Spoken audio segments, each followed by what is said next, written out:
It's Danny. Welcome to this video. Welcome to this channel. And if you're returning, welcome back. Deep gratitude to you for joining me today.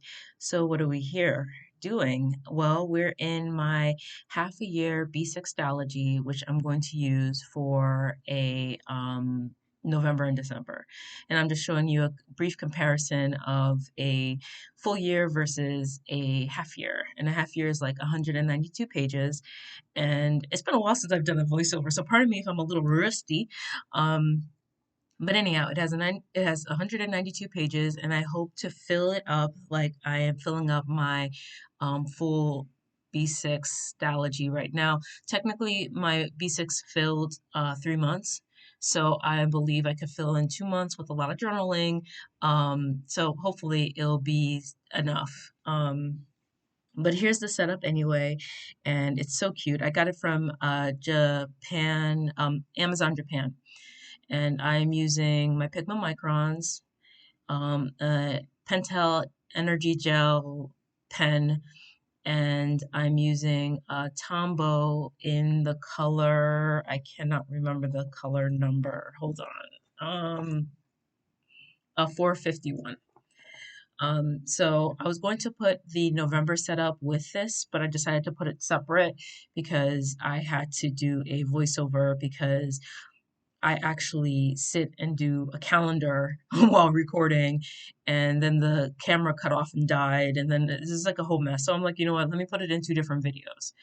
So my motto for the remainder of the month is be connected. Um, or keep connecting, really, if I'm going to be in line with my other mottos, which is keep trying and keep fighting. And I am going to write my quote, be the light you want to see in the world by Gandhi. I know Gandhi is problematic AF, you know, he was a pedophile, but unfortunately he had some really great sayings that I appreciate. So I decided to use his quote anyway. And then I'm writing 2021. So on the next page, before I do that, I'm going to highlight with the Tombow 451, just this pale, pale blue for the year. And I have notes on the page because, you know, my memory isn't what it used to be. This is where I actually write out a calendar, and I didn't write it in pencil. I'm just going straight up with a Pigma Micron in an O1, and I'm just going to write out the calendar. And I think I was crazy to do this, but I didn't make as many mistakes as I thought I would.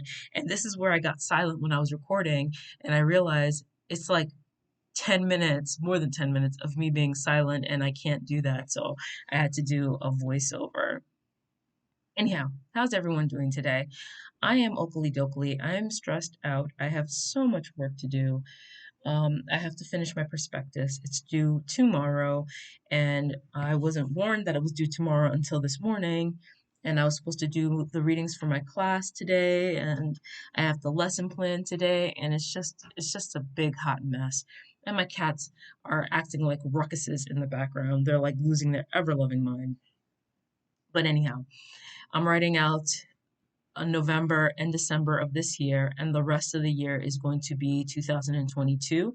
But at the top, I'm only writing 2021 because I'm going to use a completely new Stalogy. It doesn't even matter if I finish this Stalogy by the end of December. I'm going to go into a new Stalogy for 2022 because I just want to. So I know it's kind of a waste of a notebook. I don't feel that way. I'm sure I'm going to journal a lot. I've been journaling so much lately, and it's really been a space of peace for me to journal as much as I've been doing. Anyone who doesn't journal, and I don't foresee people who are planners, not planner people, not journaling, because how else do you get to abuse your pens and your paper besides journaling? But I highly recommend journaling.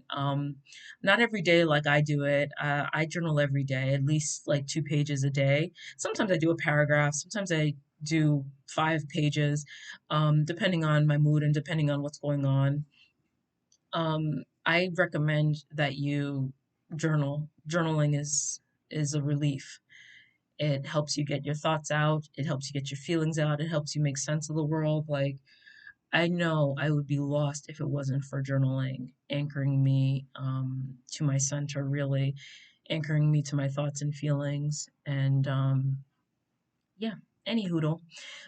So I am, where am I up to? I think I'm up to April.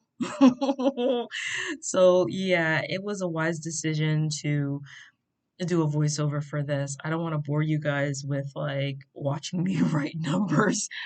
I didn't plan this out. I just wanted to record it because I'm getting to the end of my Stalogy.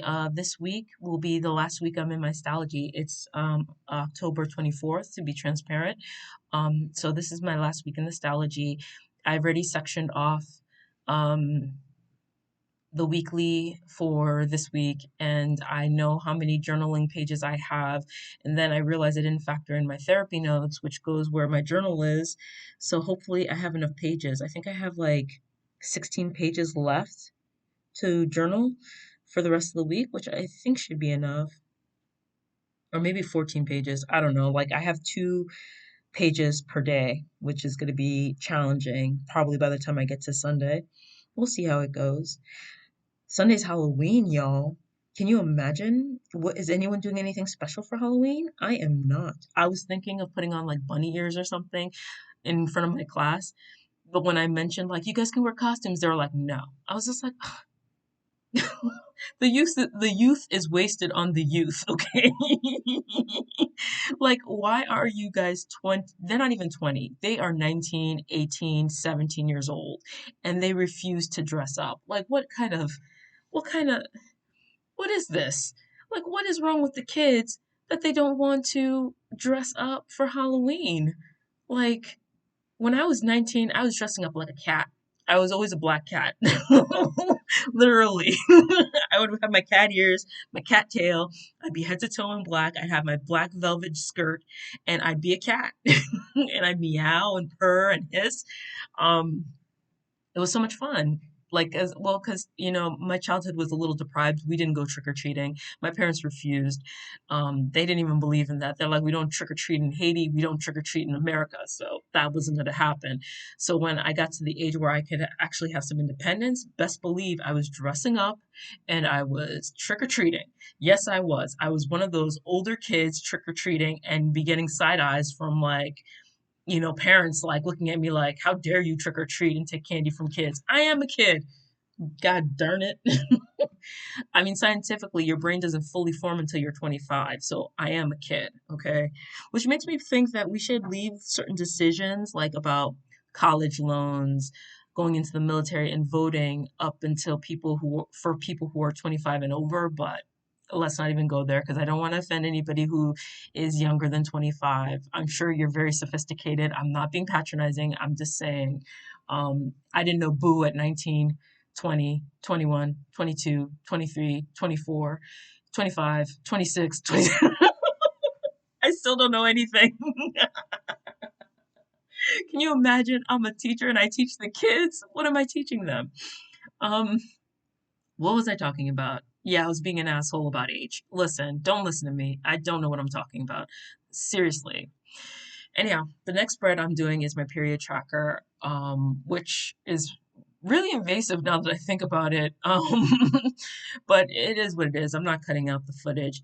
I'm a woman. We go through things. I track it because you're supposed to track it.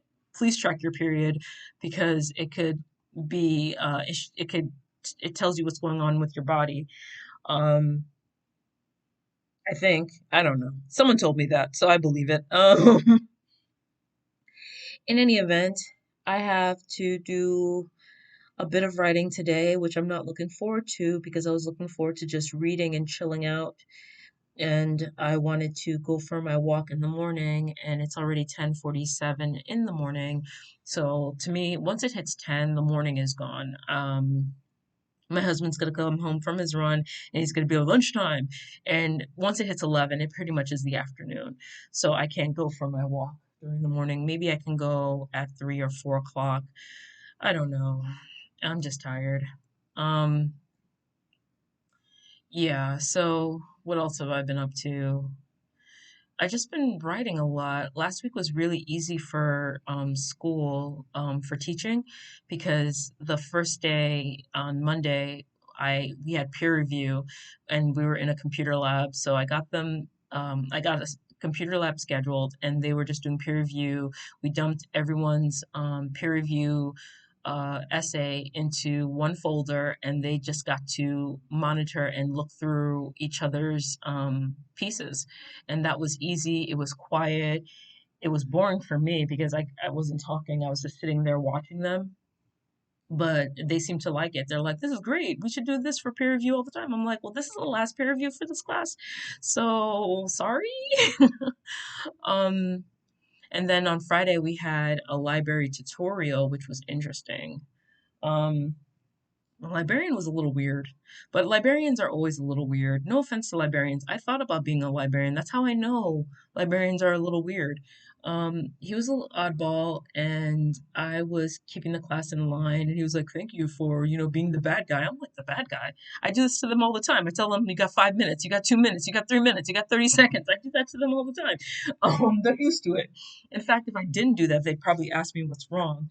And Wednesday was a uh, what did we do? We did MLA citations, which I barely did, and we talked about thesis again and topic sentence and transitional sentences. And I should have I had a friend peeking in on the class and she was just like, you should have asked them more questions. She low key said that I should have asked them more questions. She said it very democratically. And that's what I appreciate about older people. Like older people who give a fuck about other people's emotions, like they're not trying to be disrespectful, they're trying to be encouraging. They have a way of saying things politically. Not politically, they have a way of saying things democratically that is not hurtful, but will make you think, oh, that is very insightful. That is like it won't put your guard up. It won't get you defensive. I'm not a fan of criticism. So the fact that she was able to say this criticism to me and I didn't take it personally was like, aces. Like I think that's pretty awesome. Like, you know, anyhow. I lost my train of thought, my bad. So where am I right now? I think I'm doing my tracker for October, and I usually track, what do I usually track? I track my prayers, my affirmation, um, prayers, affirmation. No, that is my tracker. No, what is that? I can't recognize what spread I'm working on. Uh, I am the worst. I think that's my future log. Oh no, that's my alcohol and sorry, my alcohol and binge eating spread, which took forever. And I haven't really updated it. Um, I keep a monthly log of when I eat healthy. So I haven't updated it yet. I haven't had a drink since April, so there's nothing to track there. And I thought about leaving the spread out, but I was just like, meh, make the pages even. Might as well leave it in for future Danny to look at and be like, oh, I can't believe I was struggling this much with alcohol and food, and now I'm in a better place. Like, that's why I do these like trackings and spreads for. Like, it's nice to look back and see how much I've improved and grown. And that's why I highly recommend, doing trackers if you feel so inclined. It's nice to see your progress, in my humble opinion. In any event, so I am filling out the times specifically earlier this year where I was binge eating and drinking, and majority of them occurred while my husband was on deployment. Yeah, when I look back on how I was during that deployment, I was depressed and I was really depressed. But since I'm on medication, the medication really helps, I guess, balance me out and I wasn't depressed in the ways that I could easily identify when I wasn't on medication. So I didn't realize how bad I was until, I stepped on a scale and realized, holy shit, I've gained a lot of weight. I've been eating like crap. I am not taking care of myself. I barely go outside. And so now it's like my real goal to make sure that I am taking care of myself, make sure that I am eating right and going outside at least once a day to go for walks and just be proactive. And I highly recommend that if you are in a low spirit or feeling down or in a depressive bout, that you should just step outside and feel the sun on your skin because that makes a whole difference. And journaling helps. If I was journaling more like thoroughly and thoughtfully, I probably would have been able to identify my depression easier. So here I am writing, I believe it's my future log. Yes, it's my future log. Um, which is pretty easy because I just did my birthday too. That spread went by fast. So binge eating out and alcohol spread, then birthday spread, and now my future log. And now I'm using my Pentel Energel pen to write in things for the future, which is just like a handful of things that are occurring for December, March, and February. Nothing too big. I imagine the more I use this notebook, the more stuff that's going to appear. Um, yeah, because when I first made my future spread in my full Stalogy, I didn't think that I would use 2 pages. I thought, like, damn it, why did I use 2 pages? It's a waste of pages. But now I'm on my second page, like, I am pretty much over. And once I finish my B6 Stalogy, I'll do a complete flip through of the whole thing, except for my journaling, obviously. I can't do that. Um, always got to keep it private. But yeah, so next spread is my goals and affirmations. So I think it's really important to write out your goals, just to see how far. And I'm also from the school of thought. Oh, I'm highlighting the headers um, in my future log. I always think food for thought. I think when you write things down, you make things happen. So writing down your goals and ambitions is a way to keep yourself in line, and it's a way to check back on yourself. And I really, really believe that when you write things down, you really manifest it. Now, I know that sounds a little witchy poo, a little hippie-ish, but I've seen it happen. In fact, it's biblical.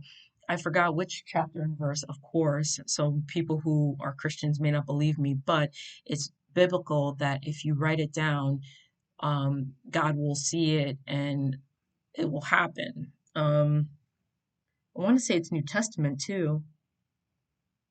I want to say it's New Testament. I'm not the best at the Bible. I was doing Bible study with a friend of mine years ago, and he brought it up like, yeah, it's biblical. Write it down, make it happen. I'm like, no shit. That's amazing. Because I've been doing it for years. I've been writing down goals and ideas and beliefs in years. And then when I look back on my journals, I was like, holy shit, that happened. Holy shit, I actually was able to accomplish that. So there's certain things that I'm not going to be able to accomplish. Like one of the things on my list is run a marathon this year. I'm just learning to walk. Really, I'm a baby crawling at this point. But I feel like before the end of next year, I should be able to run a marathon or at least start running again. That's my hope. Um, my affirmations I write because I don't look back on them to do my affirmations. I have my affirmations memorized and sometimes I improvise.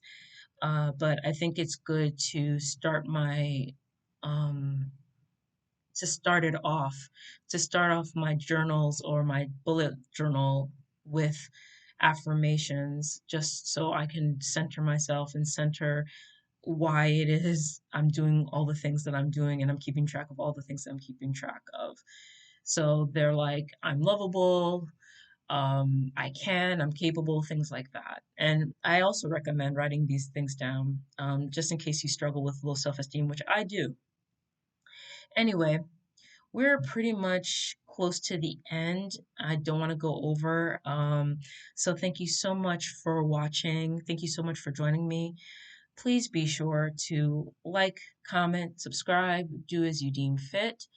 And I'll be sure to, and remember to question everything except your instincts, because your instincts are always on point. Trust yourself. Believe me, trust yourself. And I will definitely be sure to catch you on the flips. Bye.